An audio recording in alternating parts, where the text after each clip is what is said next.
Day Team GCI. I'm Brad Alexander, and in today's GCI Market Outlook, let's take a look at Forex trading on Aussie Kiwi, Aussie CAD, the S&P 500, Pound Kiwi, and Pound Dollar.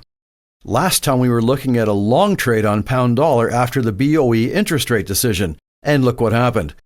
Before we look at that, don't forget to like, subscribe, and get notified on YouTube, Facebook, and Instagram, and please check the disclaimers on the GCI website. On the 1-hour chart, we see price action at the lower trend line of a run that started 6 days ago.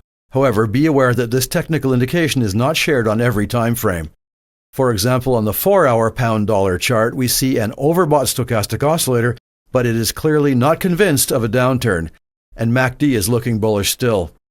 On Pound Kiwi, we are seeing an uptrend from the end of last month, a bullish stochastic oscillator, and resistance above at just below $2.35. Again, check other time frames. Rumors of the U.S. government shutdown ending have rallied the U.S. indices, but we saw a slight pullback this morning. Technicals on the daily charts show bullish price action, with price bouncing off the lower trend line yesterday after this hammer candle on the S&P 500. But don't forget, anything can happen under the current U.S. administration. Speaking of fundamentals, we have holidays in the U.S., Canada, and Europe, so markets may be a bit quiet.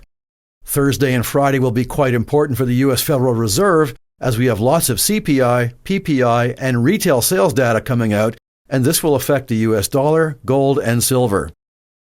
We have Australian employment data on Thursday as well, and if we look at the charts, we see that if we get a pullback from the news on Aussie Kiwi, we may have a long opportunity. The opposite may be true on Aussie CAD, as we see a clear downtrend, price action just bouncing off the upper trend line, and a bearish stochastic oscillator. That's all for now. CFDs and FX are leveraged products, and your capital may be at risk.